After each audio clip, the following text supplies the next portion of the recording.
The last time this signal happened, the market fell more than 5%. That's right, we're talking about the nasty bearish engulfer from the Thursday sell-off.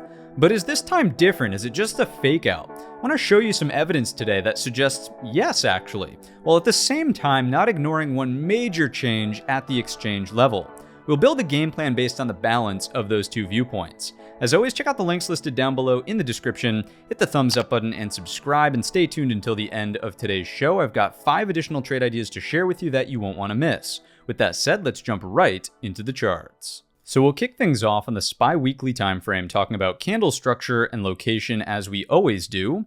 In terms of structure last week, it's an indecisive doji with about an equal size upper and lower wick and a very, very close close to the opening print, a minor bearish edge because technically speaking, this is a red-bodied bar with a close under the open. However, we've got equal amounts of selling pressure off the highs as we do buying pressure off of the lows. So I would be neutral and indecisive based on structure. So let's lean on location. The bar-to-bar count does produce a higher low as well as a higher high, but the close is still definitively inside of the prior week's range. It's slightly more bullish than bearish, but once again, maybe neutral with a minor bullish edge here based on last week's weekly bar. Let's add in a little bit more context though, and we can clearly see that the lower wick is supportive over the previous all-time high resistance. And because this is the highest high in the trend count, we of course know that we can afford a higher low pullback if something like that were to emerge. So in a picture perfect world, the consolidation continues over the previous all-time high, and we get follow through in the upward direction. And as described last week, the line in the sand is still down here at 512.50, offering an opportunity for a weekly higher low, and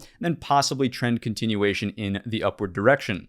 If we bring out some supporting evidence, what we'll notice is that we are above the cluster of anchored VWAPs. On the weekly, we're going to start tracking this one off of the April pullback low. And this is also beginning to offer confluence near the 38.2 Fibonacci from the April pullback low to the most recent high. That's closer to 518 flat. So on the weekly chart, this is technically healthy bull flag consolidation when measuring from your point A to your point B up here at the latest all-time high. If we bring out the high volume nodes on the weekly time frame chart, this is going to reinforce once again the area 512.50 as a possible area of support, able to continue the trend in the upward direction. So on the weekly time frame chart, the bearish engulfer really didn't do a whole lot. Let's move on down to the daily time frame here and firstly evaluate this week's expected move. If you're not familiar with this study, check out the video tutorial in the top right-hand corner. If we're contained by the upper bound, the number is at 534.39, implying a higher high and a brand new all-time high. If we're contained by the lower bound, the number is at 524.51, an equal low to the Thursday breakdown. The expected move is smaller this week because, of course, the market is closed on the Monday session for Memorial Day. So enjoy the long weekend, but please do not forget why you have that long weekend. So thank you to all the service members out there.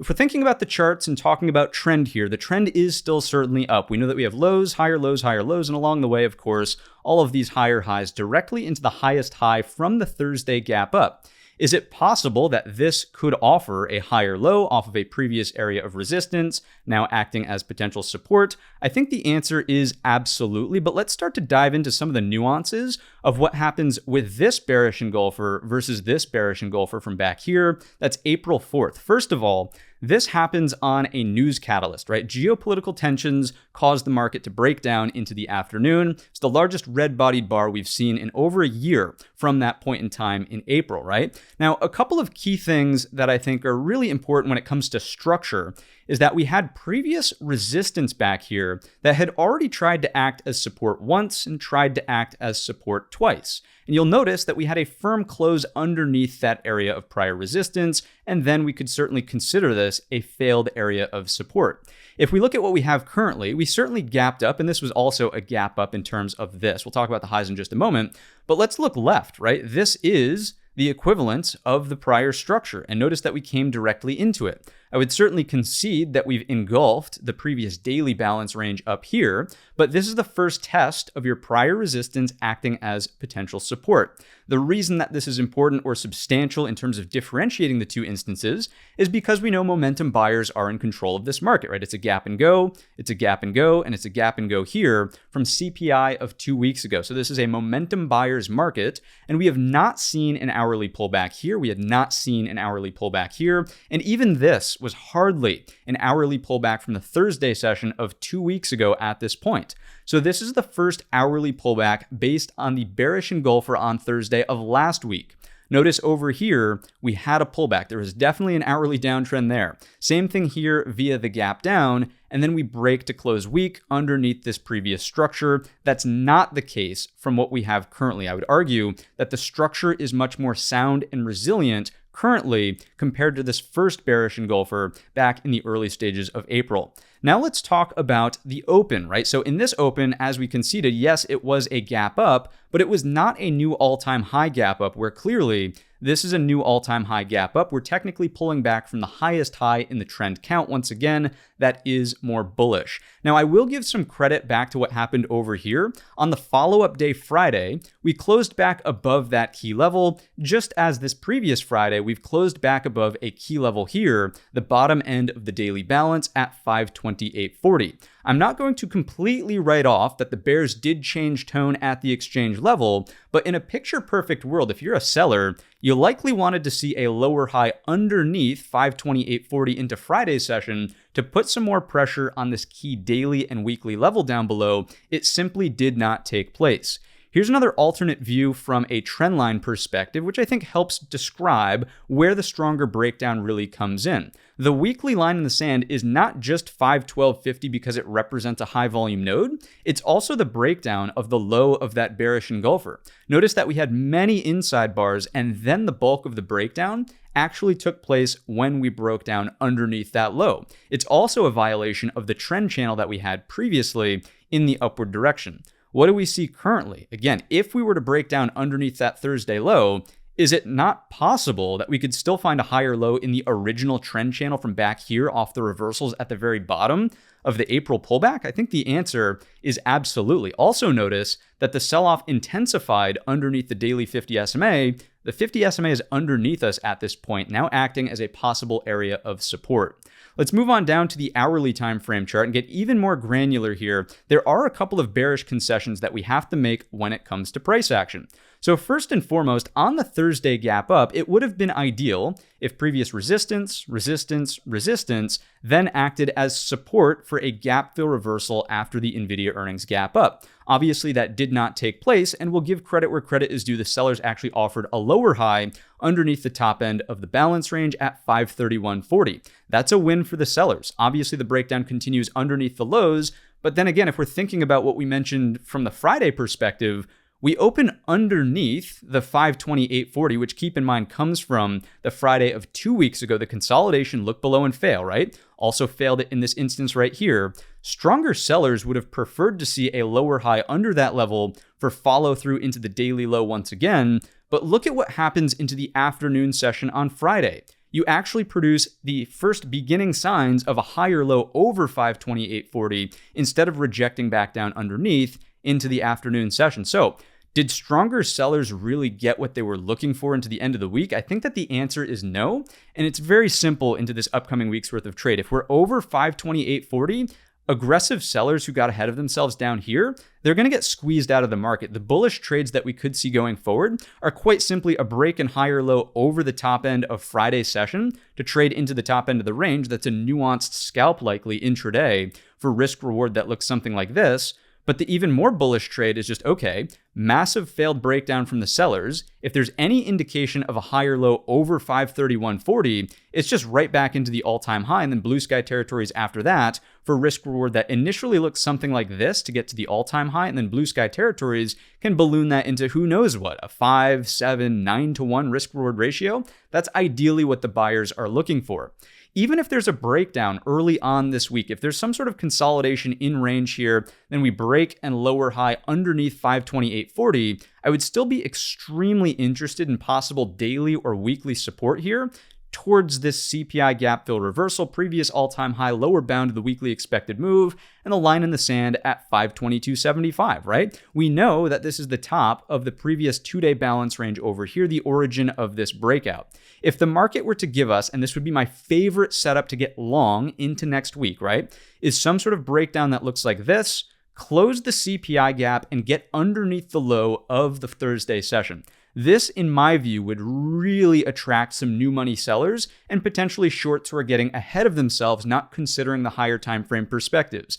Initial bounce and then a new lower low to test the top of the 2-day balance range from back here, possibly 3 if you wanted to count that Tuesday session here, and then turn this into an inverted head and shoulders. I'm all aboard on the long side back over 525.15, this inflection point right here, for a first test at the bottom end of the range, and then we'll take it in stride from here. But this setup, I think, is a no-brainer long. And again, I don't want to be like trying to persuade you or give you too much of a bias one way or another, but personally, I'm very interested in this as a possible setup for all the reasons that we've just described. I don't necessarily think that if we're over this level, the bears have anything stronger to lean on. This is your first long. We'll reconsider here for maybe a second shot at a lower high. I'd be willing to change tone if the market starts to show some signs of reversal there, but even more of an optimistic take would just be, okay, continuation into the range, consolidation, and then this into the future for follow through in the upward direction that supports the fact that on the higher time frames like the weekly, it's buyers in control. So, okay, Matt, you've really outlined the bullish stance here. Where does it get more bearish?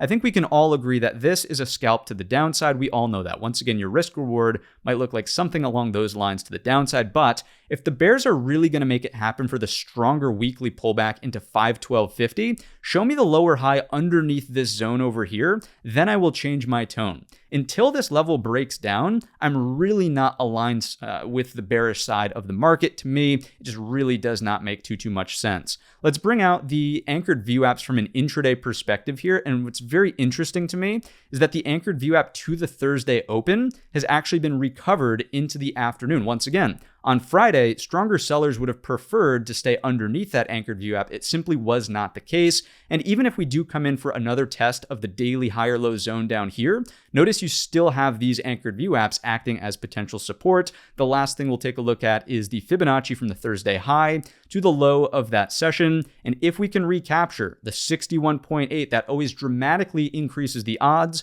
of a 100% retracement. So as a possible scalp, again, we're very interested in higher lows over 530, top of the range, and then of course all-time highs. As of right now, you're consolidating inside of the no man's land from a Fibonacci perspective, and if we were to lose the 38.2, I think it's just totally in alignment with the trade setups we've described so far. With that said, let's move on over to the market internals. If you're not familiar with this screen, check out the video tutorial in the top right-hand corner. First and foremost, let's concede that on the Thursday breakdown, we actually had a very strong shift in the market internals. Notice all of the bearish activity that we're pointing out. Volume outflows from the market were substantial. The breaths were really strong to the downside all day on that Thursday session. The advanced decline line opens positive, but finds its way to trend lower zone, if not under trend lower zone on Thursday. And the cumulative build is very strong to the downside, nearly negative 7,500. We know that substantial reads are the 5,000 mark, net positive or negative.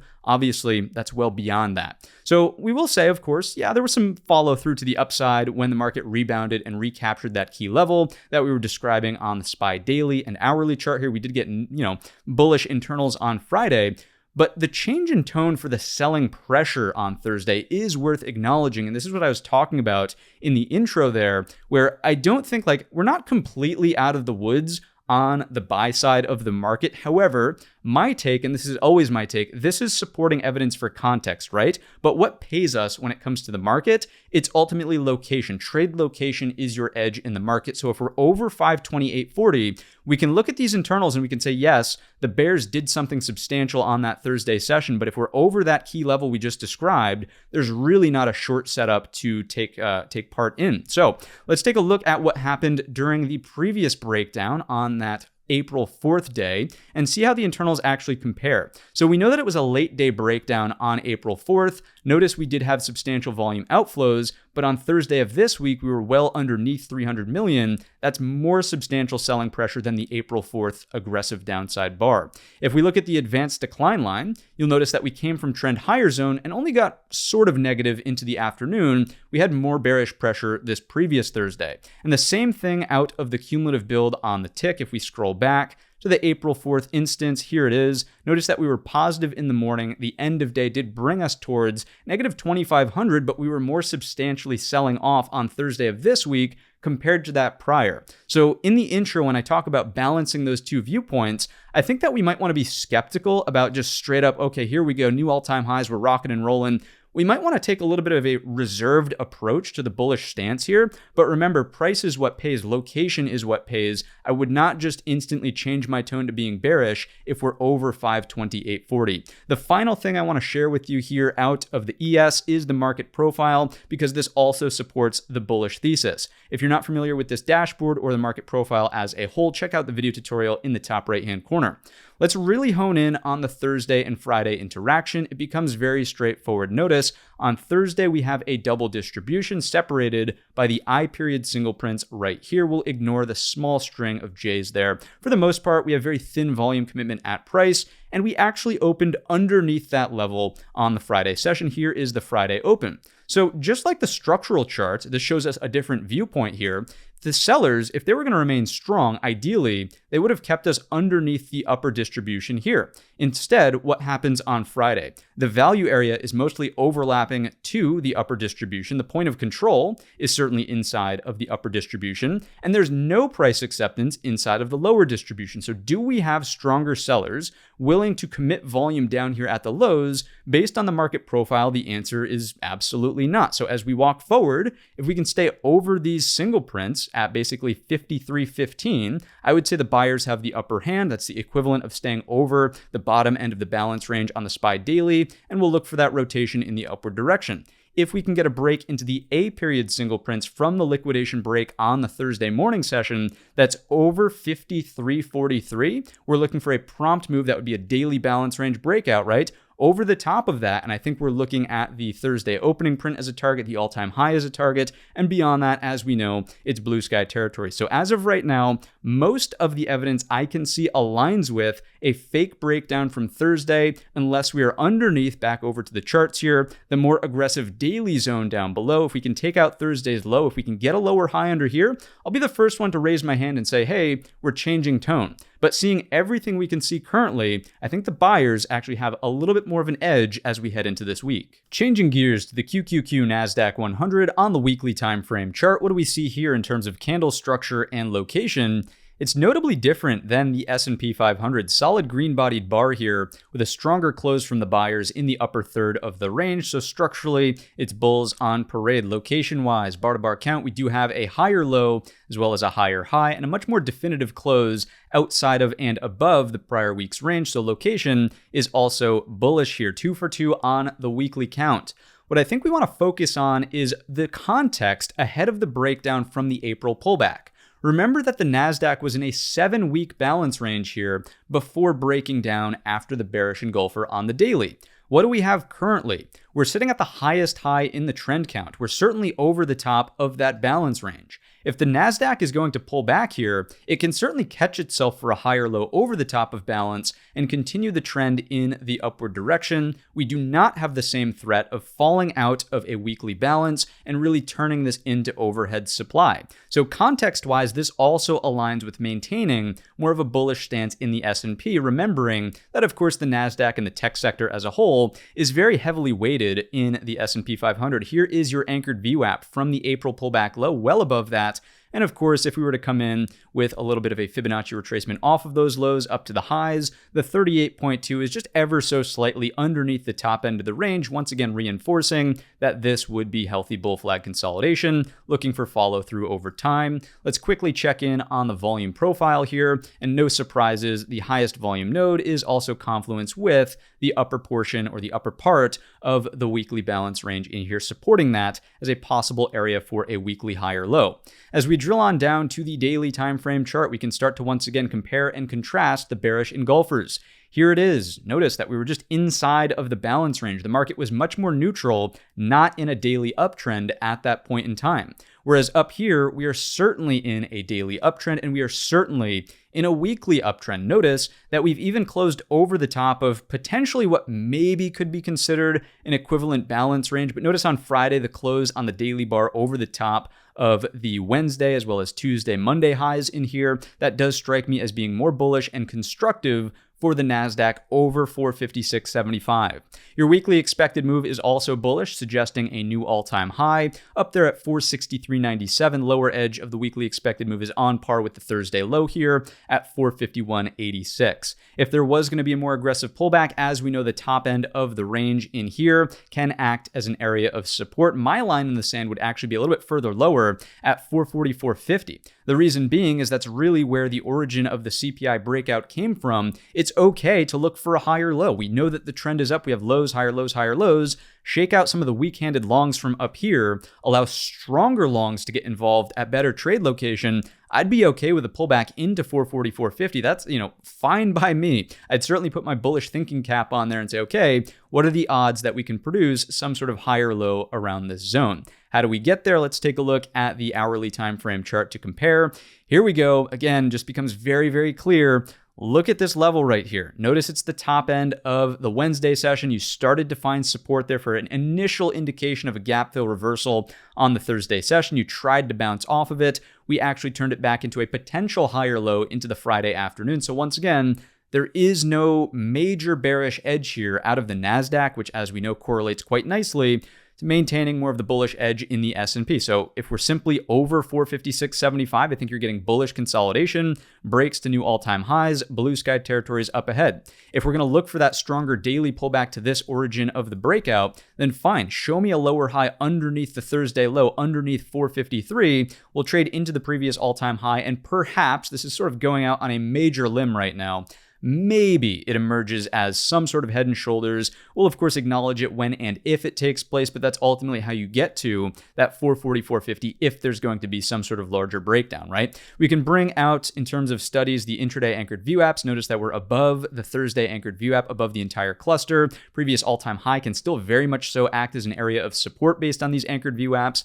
And we'll bring out the Fibonacci from the Thursday high to the Thursday low to just reinforce the idea that we're actually recaptured the 61.8 out of the NASDAQ. So the odds of a 100% retracement are actually increased here out of the NASDAQ in relationship to that S&P 500. Let's take a look at the market internals for the NASDAQ. It's basically a mirror image of what we had in the S&P, not as strong in terms of volume outflows on the Thursday session, but advanced decliner certainly speaks for itself, well underneath trend lower zone. The cumulative tick also speaks for itself, decent follow through on the Friday session here, and Friday session here out of the cumulative build as well from the tick. So a lot of rinse and repeat from the internals, acknowledging the breakdown from Thursday, absolutely, but price itself much stronger on the recovery effort from Friday in the NASDAQ. Here's the market profile, same commentary. Here's your string of single prints. It's instantly supporting over the lower distribution from Thursday. The value area and point of control is in the upper distribution from Thursday. Very, very clear and mechanical breakout point here. If we could take out what's the level going to be,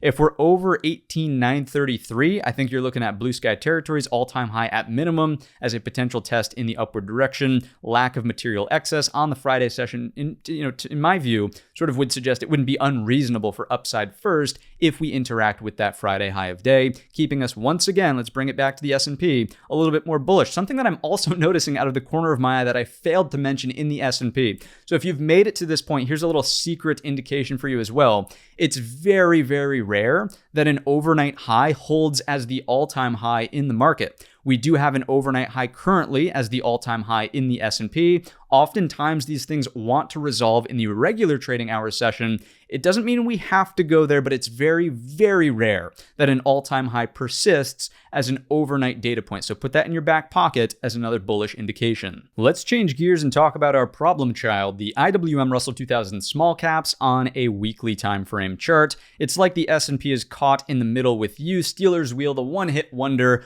What do we see here in terms of candle structure and location out of the IWM? Certainly a larger red-bodied bar, upper wick and lower wick, certainly a bit more substantial on the downside here. It's hammer-esque in nature when it comes to structure, but it's definitively a close underneath the previous week's opening print. It's actually on the bar-to-bar count a lower high as well as a lower low. So I'd be neutral to bearish out of the IWM based on candle structure and location. The large threat that we know we've been tracking for a little while now is the possibility of some sort of weekly head and shoulders. Don't forget, it's not a head and shoulders until it is. It would require the breakdown of this neckline loosely, the 200 SMA on the weekly time frame chart, that's the green moving average on your screen, or just basically becoming underneath 193 is the level that we've been tracking. If we're underneath that neckline, absolutely, this is a huge concern to the bottom end of the range. But as of right now, it looks okay in the sense where, all right, we've got the previous top end of the balance range over here.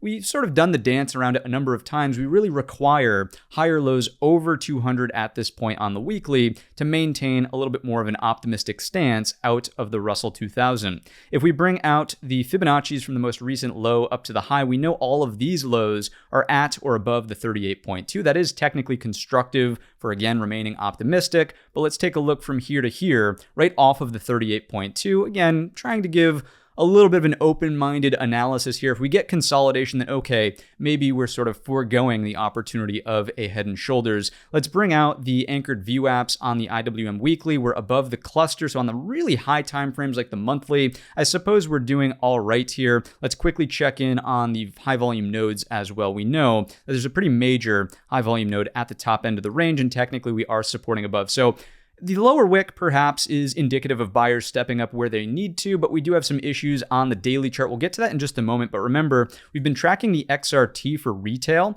This is a very similar looking chart. This is a hammer candle off the retest of the top end of the range. If you're optimistic in small caps, you likely want to see that resolve in the upward direction, the hold of 73.25. We've been tracking the XBI biotech. This is the inverse of that, where you got a fake breakout, and now it looks more so like the opportunity of a lower high underneath 94. Look at the solid red-bodied bar, upper wick. This certainly could emerge as a head and shoulders here. That would be a concern. If we sweep the lows in there around, let's just call that 83 for round numbers sake, that's going to be downward pressure for small caps as a whole. And then KRE as well, regional banks. I understand that this is an S&P index, but generally speaking, smaller banks are included in that IWM. Notice the retest of the trend line here break. So if this cannot hold over the trend line, again, sort of thinking about smaller cap breadth contracting as these pullbacks or fake breakouts are continuing to evolve here. Let's go on down to daily time frame charts, specifically in the IWM. Of course, your weekly expected move is here in blue,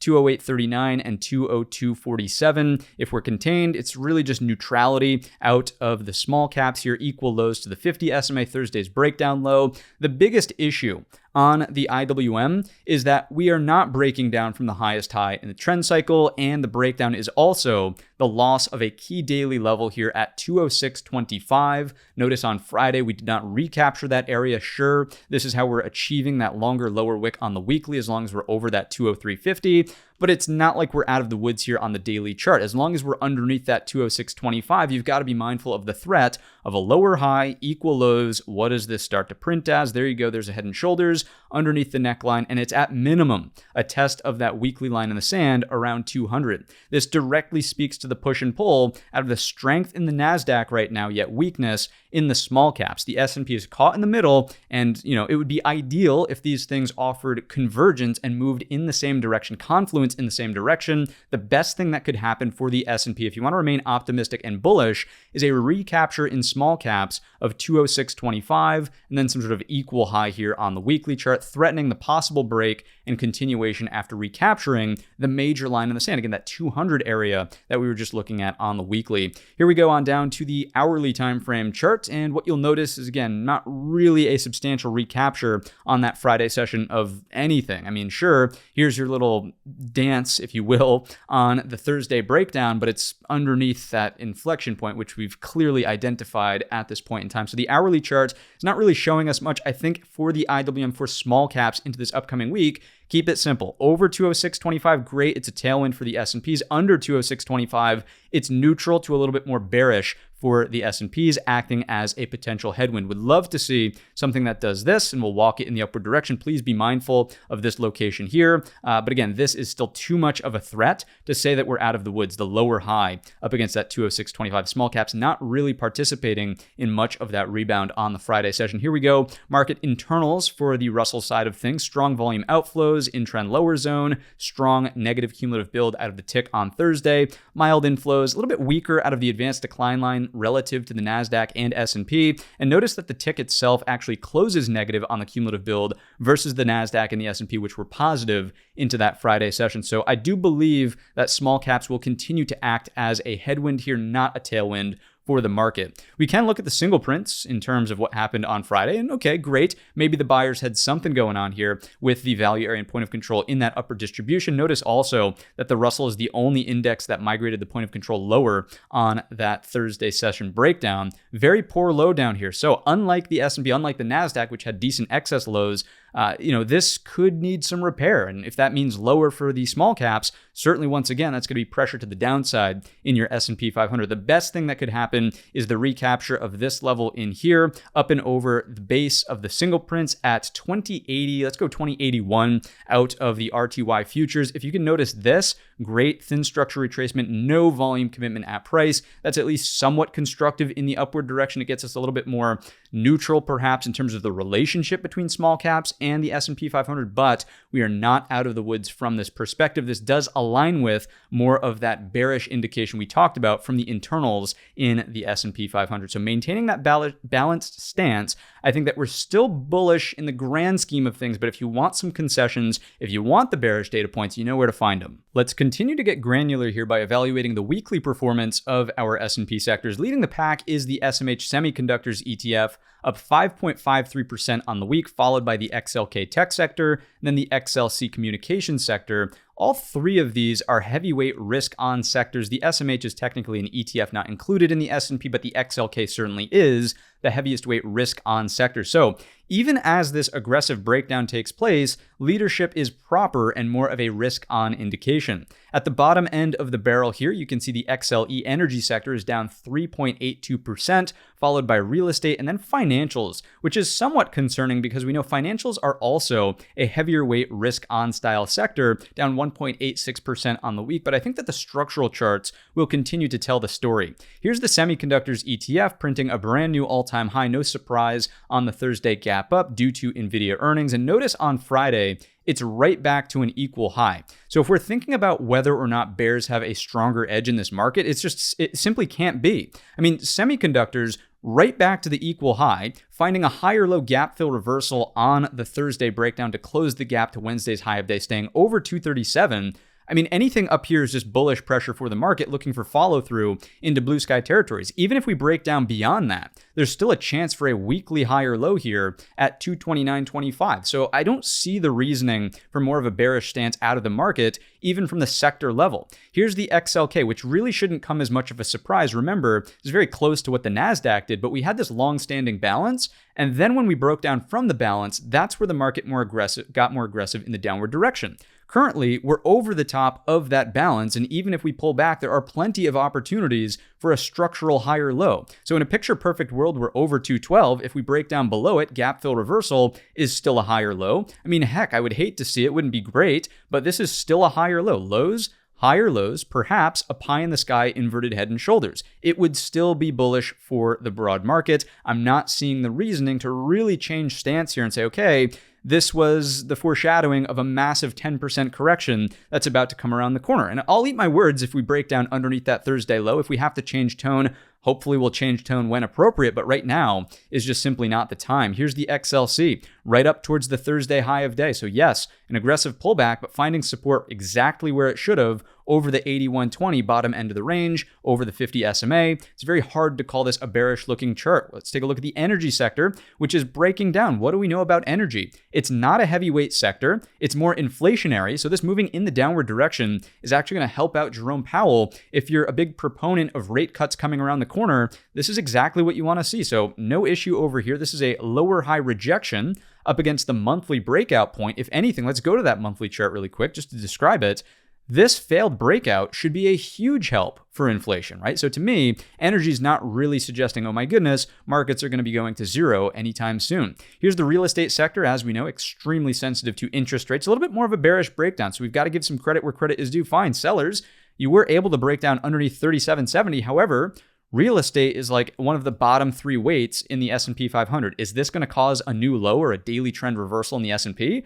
I don't think so, not anytime soon at least. Here's the XLF, what's going on in financials. Retest of the double bottom neckline here at 4120, rebounding away from that on Friday's session. Ideally, it just holds up above. Anything that's over 4120 would not be a bear in the S&Ps. If we break down below 4120, okay, that starts to emerge as a small red flag for the S&Ps. We'll make note, if the XLF is under 4120 as of right now, we're still open-minded and optimistic for consolidation. This is nothing more than a break, retest higher low over 4120 daily 50 SMA. Let's see if we can produce some sort of equal high and maintain more of that bullish stance here. XLY, we had sort of mentioned this as a threat in the Wednesday update video, where this balance range, really not getting in gear with the market, is a cause for concern, and it's still a cause for concern. So out of all of the sectors, this is one of the more concerning ones, remembering that the XLY is heavier weight and it is more risk on in nature. Look at the opportunity for a lower high in here. So we're taking a balanced approach. We're calling it bearish where it needs to be bearish. We're calling it bullish where it needs to be bullish. This lower high is absolutely a threat out of the XLY, but pair that with the SMH new all-time high, pair that with the XLK new all-time high and healthy looking consolidation. I don't think this sector alone is enough to reverse some of the bullish nature of what we've already described. Here's the XLP, risk off, D for defensive, pulling back, fine. Looking for a higher low here, 76.25, no issues out of that. Utilities, pulling back as well from this overhead supply. Multiple opportunities for a higher low can emerge here. This is really not a concern. It's a lighter weight risk off sector anyhow. Here's the XLV. It's not great because it broke down underneath this area. We know that this is the 3rd heaviest weight sector by market cap. So ideally it performs at least sideways, if not breaking down aggressively, but it is D for defensive. So of all the heavier weight sectors, I suppose failing structure in this manner, not the worst out of healthcare. Still an opportunity for a weekly higher low here over this inflection point. And, I would hate to say it, but you could still produce a weekly higher low here, 1 and 2. It's a possibility. At that point, you're in range compression with a weekly lower high. So let's call it for what it is, but this is certainly not an overwhelming bearish edge for the market at this point. Here's the XLB materials, breaking down from the overhead supply. Again, possibility for a lower high here. Really range compression more so than anything else. I would be more concerned if we got down underneath Thursday's low at 90.30. And then lastly, we've got industrials breaking down, again, calling it for what it is, possibility of a lower high here underneath 124.65. If it consolidates in here, really more neutral for the market, more of a concern when we're underneath 122.75, getting back down into the lower half of this as a weekly consolidation range. Let's take a look at the ratio grid. If you're not familiar with the screen, check out the video tutorial in the top right-hand corner on how to set this one up. This is becoming more of a risk-on indication uptrend out of the XLK ratio to the S&P. This is looking good. This, unfortunately, is not looking so good out of financials, right? And we talked about the threat there. As long as we're over the structural double bottom, I would not say, oh my goodness, markets are going to zero. It's not the case. This is helpful for maintaining more of a risk-on stance. This is not helpful for a risk-on stance. We know that XLY has some issues. Ideally, this would start performing at least for a counter trend move into the downward sloping 50 SMA. I like the breakdown happening here in the XLP. This is alleviating some of those risk-off notions. However, utilities are still very much so sideways inside of what you could consider just a range up here. So small risk-off indication out of utilities still, but nothing that's going to stop the market dead in its tracks. Let's take a look at some specialized ratios. This is risk-on out of the XLK SHY. Let's take a look at XLK XLU. Counter trend move is developing, so ideally this continues. Let's see if there's any rejections off of a downward sloping 50 SMA. That would be an issue. If this sets just a massive lower high, ideally it at least works its way for an equal high up around this 3.21. 3.21 is kind of an arbitrary number, but generally, structurally, we're concerned about this level right here. Let's move along to the apples to apples XLY XLP. Not great, and we know that this is because of the weakness in the XLY Consumer Discretionary Index itself. So you're getting a bit of a mixed bag of opinions out of the specialized ratios. This, of course, is just a no-brainer. As soon as you include the semiconductors in there, it's just off to the races. And this, of course, is more of a risk-on indication, which does support some of the more bullish stance that we've taken. So sectors right now, I do think I would give a small edge to the buyers still. Here's the dollar. You can see that we are technically downtrending underneath the top of the prior range here with highs lower highs, opportunity for lower highs on that Friday reversal back down to the downside. If we were to recapture or break down more aggressively, I should say, underneath the sort of origin of this move to the upside, the low of this red bar over here, that would certainly be more of a tailwind for the market down below. If we look at what's happening in gold, an aggressive breakdown, is this ultimately going to turn into a double top? It's possible, but it would really require the breakdown underneath $2,300 here. It's something that we'll just have to watch for this week. If that's the case, maybe some upward pressure for the dollar. But because of the magnitude of this rally over here, I think the two are a little bit disconnected. I would not directly correlate a breakdown in 2,300 with a move higher out of the dollar saying, okay, here we go, bearish pressure for the S&P. So this could unwind a little bit, and I would not take more of a bearish stance in the markets. Let's take a look at interest rates, because as we know, starting to creep a little bit higher. A lot of Fed speak last week here. We did not maintain the ideal lower high given the Thursday move here to recapture that 44.50. So as long as we're over that, I've got to at least acknowledge the fact that sure, on the weekly chart, this is just a nice higher low over an upward sloping trend line. If we make it back up towards these equal highs, that certainly might be one of the catalysts that could break us down underneath Thursday's low. So keeping an eye on this level actually at 45.2 would be the number here in the TNX. Of course, that represents 4.52 on the actual 10-year yield itself. Let's move into the inverted ZT for the Fed's tracker tool, or at least our first sort of look at the 2-year. The Fed very closely tracks that, right? So this move back in the upward direction is starting to emerge after the Fed speak, whereas, okay, people are starting to say, yeah, higher for longer is very likely the case. And, a couple of the Fed speakers have even gone as far as saying, hey, maybe we'll actually consider a rate hike into the end of the year. Let's take a look at the tracker tool now. So when we talk about the possible increased odds of a Fed hike into the end of this year, it's certainly facetiously, we've got hardly 0.9 of a percentage point as the top indication in the June meeting for a possible hike, and then it just dwindles from there into the end of this year and perhaps early next year. I think that the major thing we'll continue to keep tabs on is whether or not it is the September or November timeframe for a cut, and how that, of course, influences the market and the participants' perception of how the Fed should be reacting, some of the continued inflation data and labor data. Let's take a look at the economic calendar. Nothing major last week in terms of announcements. It was just a lot of Fed speak. This week, we will have Kashkari on the mic here. So Neil is going to be sort of talking up a storm there Tuesday morning, 9:55. Keep an eye out for that. He's typically more of a hawk and possibly is going to increase those odds of a potential hike. But again, by how much? Probably nothing meaningful. I think the market's pretty much in agreement that it would be very, very, very rare for a hike at this point in the cycle after such a prolonged pause. As we move through the end of the week, Thursday will be important from a GDP perspective here. And of course, our initial jobless claims. Last time we really came in line or below the expectations, so all set on that read. We're not really seeing cracks in the labor market. And then, of course, on Friday of next week, it will be the PCE index. And of course, we'll see how inflation continues to read here. Let's move along to some earnings announcements. So this one's just comical. In terms of like aggregate companies reporting earnings with calls, the sightings of AI per call has reached an all-time high, just shy of 200 times for Q1 of 2024, which of course is all the hype. If you're not talking about AI, then your stock of course is in the gutter. On a more serious note, let's take a look at NVIDIA. It's the largest contributor to year-over-year growth, not only at the sector level, but read this blurb down below, for the entire S&P 500. If it was not included in the calculation, we'd fall from 6% down to 3.3% growth out of EPS. So just absolutely monstrous, the impact of NVIDIA on the S&P. It's almost like it's a very good thing that they beat on that Wednesday afternoon sort of report. As we look forward to the upcoming, before we look forward to the upcoming, one of the things that we should talk about is the increase in EPS expectations here. Typically what happens when analysts set EPS expectations is that they set them high, and then I believe the statistic is on average through the course of the year, EPS falls loosely along the lines of 6.9% from the original estimates to where they ultimately settle out. So you can see that's happening here. We have fallen over the span of time, but we're starting to trend in the upward direction. So if you're really looking for reasons to be bearish in the S&P 500, EPS growing is certainly not one of the reasons to be a bear. This is actually much more bullish than bearish for the index as a whole.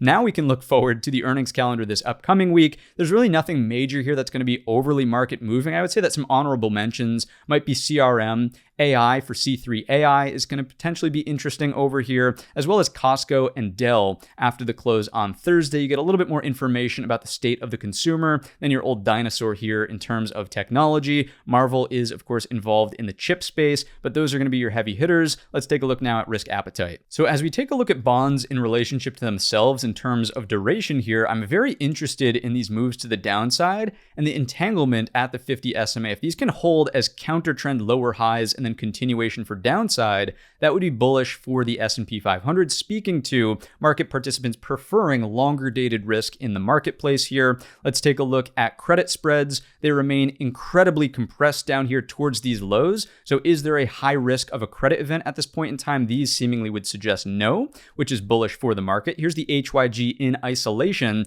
One consideration here is just that the HYG did have a bearish divergence. We were a little bit more equal lows before that Thursday session. So we got the lower low in the S&P, but notice here in the HYG, we did not actually recapture this pullback low, whereas of course the S&P 500 did. So still a little bit of a bearish divergence here out of high yield junk bonds. Let's move along to Bitcoin, remaining bullish up here on tailwinds of the ETF approval for Ether. I know they're totally separate coins, different blockchains, but regardless, the overall sentiment in crypto right now is definitely more bullish. That's more risk on for markets. Breadth is where we have some concerns. There was a pullback here out of breadth, new highs versus lows, but we're still over the zero line. It would have been much worse if Thursday's breakdown from last week actually poked us under the zero line. Let's take a look at the daily chart just to ensure that it didn't. Yeah, there you go. So on Thursday, there's your move literally to the zero line, but starting to rebound up and away from it. I'd be much more concerned about a stronger pullback in the market if this was flipping and staying underneath that zero line. It is not. Here's the XPX A200R. So stocks over the 200 SMA in the S&P really just flat and sideways here again, not printing a big lower low with the breakdown from that Thursday session. Same thing here in the SPX A50R, still tangled up near the 50% mark. So it is pulling back. I'll give credit where credit is due, but you've got lows, higher lows, higher lows. If this can stay around 50% and then push back to an equal high, that'd be a bullish indication. If it really starts to fall off and move towards these lows, that would emerge as much more of a concern. We're just not there yet. Let's take a look at the RSP. Certainly divergent in terms of a lower high here. However, notice that the Thursday breakdown did not violate the neckline of the major recapture. So if this is a double bottom, your line in the sand out of the RSP is here at 163.63. If this were to break down and make a new lower low underneath this area, absolutely a red flag. Put your thinking cap on. All right, not all, rainbows and butterflies in the S&P under 163.63 in the RSP. I will also concede that we did not recapture this key inflection point here on the Friday afternoon session, 166.25. So some small issues when it comes to breadth, but none of this information by itself is enough to go out there and say, okay, it's time to short the S&P 500. Just speaks to context. If we take a look at the QQQE, it's a lot of the same here. Notice on the breakdown, we did not violate the previous shelf of support in here at 87.10. If the QQQE is underneath that level and the NASDAQ weighted is still above its breakout point here over the balance range, that emerges as more of a red flag. We're just not there yet. So again, when we start talking about these divergences, they're not really as bad as they could be. The worst one of all of them is right here out of Dow Industrials pulling back off of the high versus the transports. Look at the new low, or at least trading into these equal lows underneath the bottom of the balance range. Much more concerning here out of transports. Once again, how does this relate directly to the S&Ps? It does not suggest that the S&Ps are just obviously a short because of this sort of divergence happening here, but it's one data point. If you're looking for the bearish evidence, okay, you could start to put the pieces of the puzzle together. When you lose key structure on the S&P, that's where you say, okay, are these things still divergent? Is this still moving in the downward direction? That's where you lean on them as saying, okay, they're going to inform some actual trading decisions. Here's the VIX. Down back towards these, the lowest lows we've seen in years at this point. This, of course, is not a bearish indication. If we take a look at the VVIX volatility of volatility, it's also moving back down towards its floor here at 75 after a minor uptick there. But even on the Thursday breakdown, when that engulfer took place, were we up around 103? The answer is no. As I hover my cursor back here for the first breakdown there, that's actually this move. So about equal highs. But notice that this pullback maintained really elevated stance out of the VVIX, whereas on Friday, we're directly back down to the lows here, or closer to the lows around 75. Again, if you're thinking about the difference between the two instances, the first bearish breakdown and the second bearish engulfer we have right now, it's not nearly as bearish when you look under the hood at some of these supporting data points. Let's move along to the volatility futures. Contango, strong contango here, and back down towards the floor in the one-day VIX, which of course is bullish. We want to be well-rounded when we're evaluating these metrics, so I will bring up the skew for this week's session. We don't often read into this too much, but elevated skew when this April pullback was taking place, it was off of this here. Now, as we know, the skew at the highs is never what we really care about. It's the skew when it comes down here towards the lows after a larger pullback. So is this like, oh my goodness, here comes the bears again? When it's the same evaluation as all of the data points so far, I'm giving you the context, I'm showing you where it's at, but this is not enough for me at least to go out and say, all right, it's time to short the S&P 500. Into the core list of companies on the daily time frame chart, beginning with Apple. Something I want you to consider as we're moving through these charts is where were they positioned when the April breakdown was taking place, and we got that large bearish engulfer out of Apple. It was in this downtrend over here. We were in a pre-established downtrend with all of these consecutive lower highs. Where are we now after the bearish engulfer, right? So we're certainly in an uptrend with lows, higher lows, earnings gap up, lows, possibility for higher lows here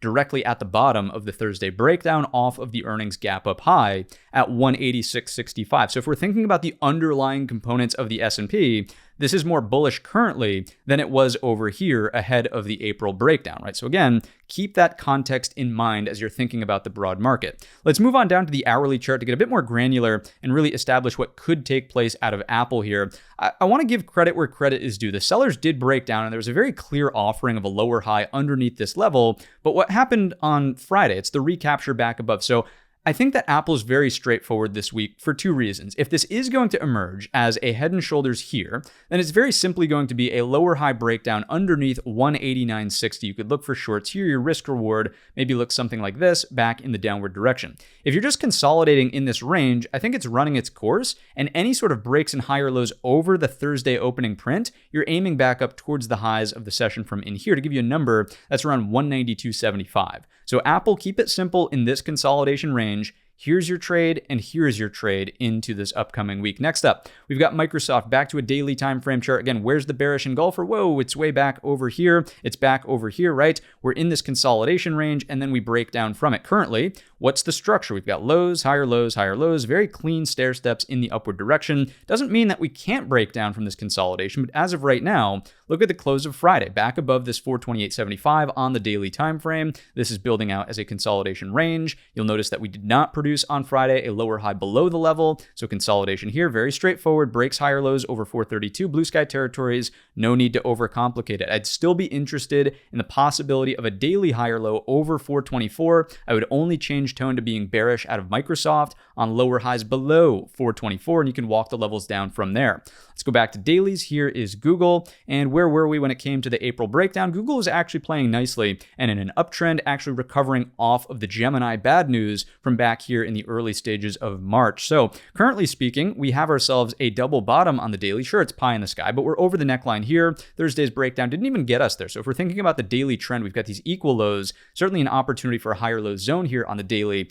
171.65 to 169.65. Here it is on the hourly chart. And look at the recapture. Again, so Friday is really going to tell all. If we're over 175, consolidation, looking for moves in the upward direction, all-time highs are the target here at 178.25. If you slip this, then fine, show me the lower high underneath, and then we'll look for the daily pullback towards this zone here at 171.65. No need to overcomplicate this one. 175 is your level. Next up, Amazon. Let's take a look at the April conundrum, if you will. Here is sort of where the bearish engulfer takes place. Amazon continues to grind higher, and then it pulls back more aggressively. So I don't think we really have an apples-to-apples comparison here. I would say that Apple is the major offender as of right now in terms of being in a prior downtrend ahead of the April engulfing bar.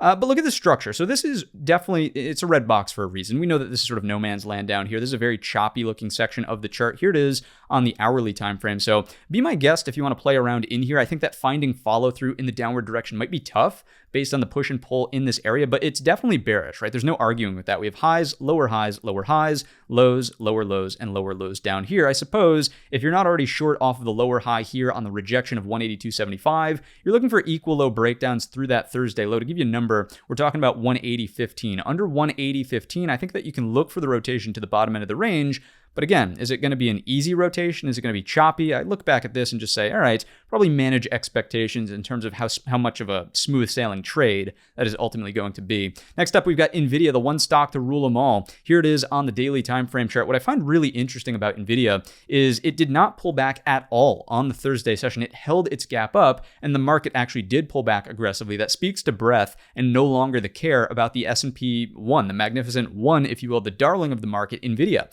What's most interesting about this, aside from the relationship to the S&P, is the idea that we actually did respect that earnings market maker expected move around 1025, and we did see that continued, again, loosely using the term gamma squeeze in the upward direction. Here it is on the hourly chart. Strong grind in the upward direction on the Thursday morning session. Giving it back into the afternoon, yes, but look at what happened into Friday. Again, making a brand new all-time high on that session and closing dead on the highs of the move. So, this is not bearish at all for the market. I would only be concerned about downside if we were to get into the gap. As of right now, there's really not much to do other than looking for a possible higher low. The one level to maybe pull out of this chart could be here at 1047. It's going to be the number that I would recommend. Any higher lows above that build out an ascending triangle, and it's just break and retest higher lows into blue sky territory. So NVIDIA, keep it simple. Shorts, really be patient. No need to jump the gun on this thing until you're under 1015. And even at that, you're thinking about the pullback to the previous all-time high at 972. We really went in depth on that for the Wednesday midweek market update. Here's AMD, daily time frame chart, definitely in a downtrend ahead of that engulfer in April. And what do we see currently? Really just choppy around this as a balance range. I'm really surprised about the strength on the Friday session, just firmly recapturing the bottom end of this range. I would have thought for sure after the discrepancy between NVIDIA and AMD on the Thursday breakdown, look at the aggression here. It was down something like close to 6%. 6%, maybe it was a little bit less, like 5% on the day there individually on Thursday. Look at the recovery. So you've got to give credit where credit is due. The fact that the buyers were able to battle back into this range and sustain price there into Friday afternoon does strike me as somewhat constructive. Now, the next long, I think you just want to be patient. I think in this range, there's not much going on. Keep it simple, stupid. The KISS method really would suggest you've got to wait for something over 168.60, then you're targeting 172. If the sellers are going to make it happen, show me the lower high underneath. Obviously, this was not enough. You did not get it on Friday, so a little bit reserved in the idea of like a big breakdown out of AMD, but certainly neutral through this consolidation range right here. Next up, Metaverse. What's going on? Strong rebound off the bottom end of the range directly back to the highs. So putting to bed the head and shoulders thesis, obviously away from that neckline now, and even getting a bullish break into the afternoon of Friday over that 476. So as of right now, looking for continued upside. This is certainly bull flag consolidation. The one thing that you could put in your back pocket as a early morning trade on Tuesday is the quick draw McGraw Stevie Wonder underneath it's not technically 476. I would look for 474.75, 474.75. If you're underneath that level there, that's where a quick thin structure retracement can unfold. Your target would be the opening print of Friday, which is down here at 467.60. That's a quick draw McGraw trade, but until proven otherwise, this is actually bullish up here over 476, looking for the follow through in the upward direction. How are we doing ahead of the April move? Let's take a look. So grinding a little bit higher and then pulling back once again. I would argue that you're a little bit weaker here out of Meta. Let's call it for what it is. Certainly an opportunity for a weekly lower high, but with that performance on Friday, new higher high over the top of the balance range in here, I would just be very hard pressed to say, all right, buckle up, it's time to go to zero. It's really going to require a breakdown underneath 463 if you're going to change your tone in the broad market. Tesla is not really playing nicely. We sort of got that breakout early in the week on Tuesday, no follow through back down into the range. So I still think that this one's a keep it simple. Over 180, you're interested, maybe. Show me the higher low, show me a way where I can manage my risk, or even better, just get the breakout on momentum up and over 185.75, maybe 198.85 becomes your target. Anything that's just chopping around in here, as we talked about on Friday's morning episode, the pre-market prep, I'm interested in 173.50 as a possible flush point, just because all of these lows are so equal. So a very mechanical level there. I think if you were to sweep it, you're probably looking at a stop run, there we go, into the bottom end of the daily balance at 167. So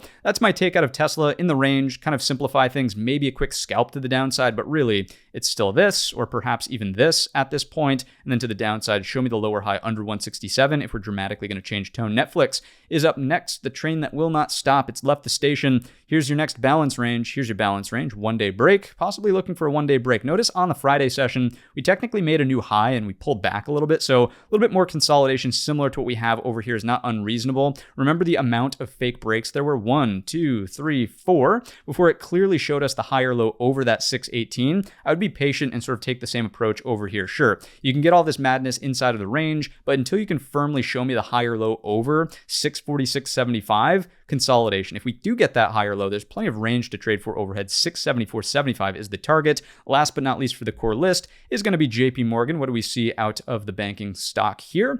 Certainly, double bottom is starting to emerge, but what do we know? You've got to break the neckline if it's truly going to be a double bottom. Here's when Mr. Demon says, hey, we don't like the stock for buybacks at this price, and obviously it just sells off aggressively. So you've really got to respect this $200.75 mark. Here it is on the daily time frame chart. And of course, that's the previous all-time high. So, it's the push and pull between hourly double bottom, yes, but also what's the odds, or what are the odds for a possible fake break? And then this is just a lower high, respectful of this as an area of resistance. So $200.75 is your major inflection point out of JP Morgan. As of right now, I would maintain a little bit more of a bullish stance, just noting that the double bottom is emerging, but you guys know the drill. This is very clearly how you would participate in the upward direction. Something that looks like that is your trade in the upside. And if it's going to roll over back to the downside, you would look for the fake break lower high underneath. And then, of course, this has to be a target. It needs to be respected because of this flip over here. Resistance, then support, resistance there. So that's 198.75. This would be your first target. And then ballooning that into something further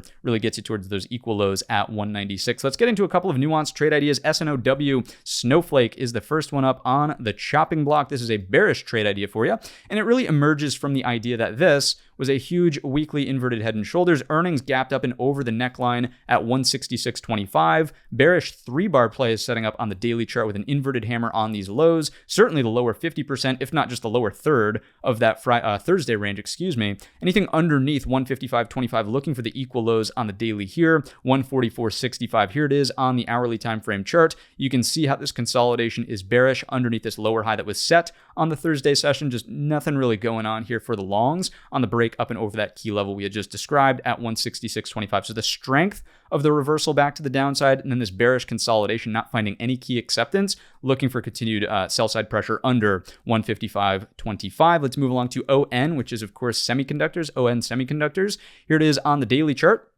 Two ways that you could trade this one. So yes, a bearish 3-bar play, almost exactly as we've just described on Snowflake. However, it's the retest of the inverted head and shoulders neckline. So if you want to be a bear, fine, look for the breakdown underneath the level and then continuation to the right shoulder low at 68.25. That's under 72.25. If you're more interested in a retest long, so you're thinking, okay, break, retest, semiconductors are bullish right now. NVIDIA just knocked it out of the park. We're looking for upside here as a sympathy play.